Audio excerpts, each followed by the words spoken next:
Hi guys, welcome back to the channel. Guys, आप लोग को पता ही है कि जियो, एयरटेल और वोडाफोन इन सब पे प्लान्स के सारे प्राइसेस हाइक हो चुके हैं। हर एक प्लान पे प्राइस बढ़ा हुआ है। एक महीना से ज़्यादा हो गया इस चीज़ को। तो गाइस, एक ट्रेंड चल पड़ा है पोर्ट टू बीएसएनएल। वो इसलिए क्योंकि बीएसएनएल के जितने भी प्लान्स आप उठा के देखें तो उन सब पे प्लान्स पे जितने प्राइसेस हैं वो बहुत नॉमिनल हैं, बहुत कम चार्जेस पर हैं।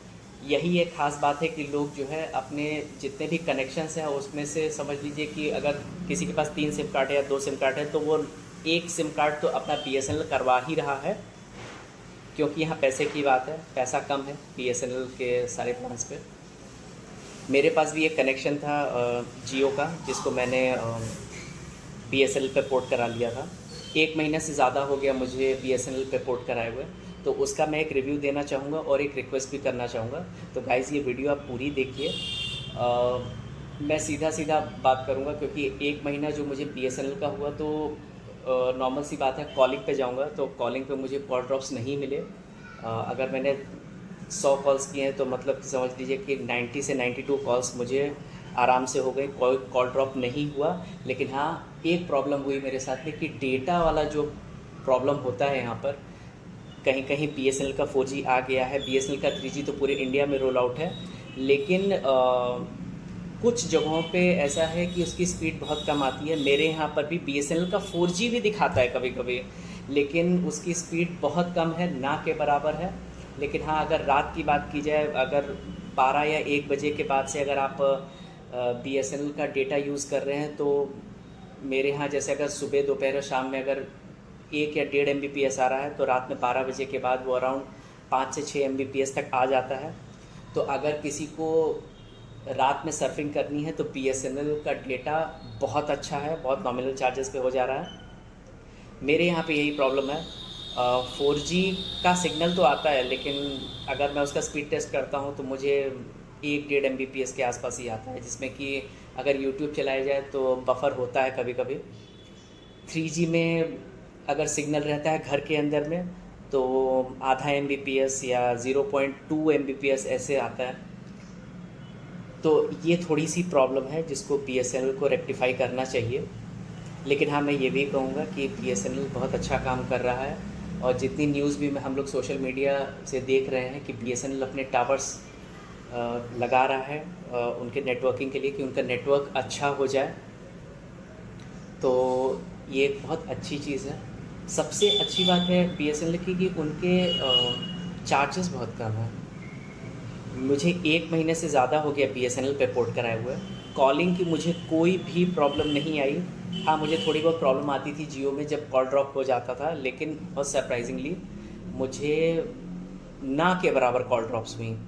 अब 100 में से 100 तो मैं नहीं कह पाऊँगा कि हाँ बातें हो गई हर कॉल पे, लेकिन हाँ अच्छी खासी मैं रिज़ल्ट कहूँगा कि रिज़ल्ट पॉजिटिव था। कॉलिंग बहुत अच्छी है बीएसएनएल से, लेकिन डेटा का प्रॉब्लम है जो बीएसएनएल के इंजीनियर्स को थोड़ा सा रेक्टिफाई कर देना चाहिए। हल्का सा काम हो जाएगा तो डेटा की भी प्रॉब्लम एक हद तक सॉल्व हो जाएगी। दूसरी बात, मुझे जब मैंने एक महीना पहले बीएसएनएल पे पोर्ट करा लिया था, मुझे 108 का रिचार्ज प्लान मिला था, जिसमें कि 1 GB पर डे और अनलिमिटेड कॉल्स और 30 दिन की वैलिडिटी थी। बहुत ही अच्छा प्लान मुझे लगा ये। लेकिन इसमें भी मुझे एक थोड़ा सा मुझे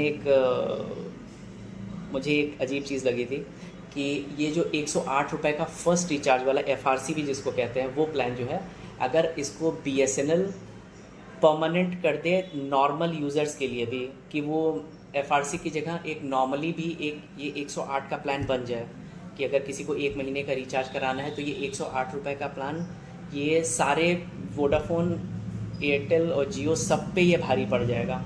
ये इतना अच्छा प्लान है क्योंकि 1 GB पर डे तो मिल ही रहा है इसमें और अनलिमिटेड कॉल्स हैं। समझ लीजिए 100 रुपये में आपको अच्छी खासी जो है एडवांटेज मिल रहा है। तो मैंने 108 रुपये का ही FRC कराया था, जो कि मुझे बहुत अच्छा बेनिफिट दिया। अगर उसी को मैं अगर जियो, एयरटेल या वोडाफोन पे कराता तो मुझे 200 के आसपास का रिचार्ज पड़ जाता, जस्ट डबल। तो वो चीज़ तो मैं कहूँगा कि मुझे अच्छे खासे पैसे खर्च करने पड़ते, लेकिन बीएसएनएल की वजह से मेरा आधे पैसे में ही काम हो गया। ये मेरा बहुत अच्छा एक्सपीरियंस रहा। अगर किसी को कीपैड फ़ोन में BSNL का सिम कार्ड यूज़ करना है तो उसके लिए एक वरदान है। कॉलिंग में बिल्कुल भी कोई प्रॉब्लम नहीं है। मेरे लोकेशन पे मैंने पूरी तरह से टेस्ट किया, मुझे कोई प्रॉब्लम नहीं है।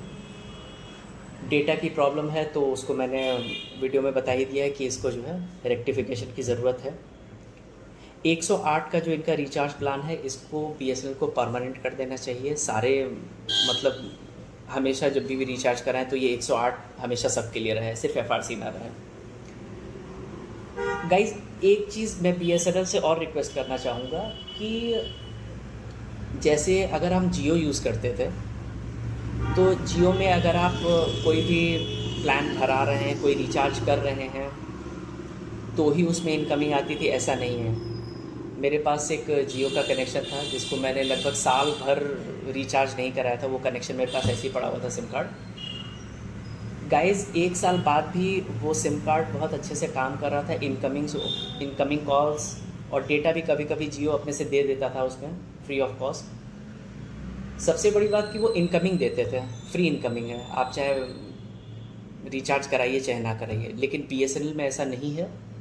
BSNL में जब 1 महीने का पैक मेरा पूरा हो गया, उसके बाद इन्होंने 7 दिन का और टाइम इसमें लिया कि आपका 7 दिन बाद तक भी इनकमिंग कॉल्स आ सकती हैं। उसके बाद आपकी इनकमिंग जो है पार हो जाएगी, मतलब कि उस पर रिस्ट्रिक्शन लग जाएगा।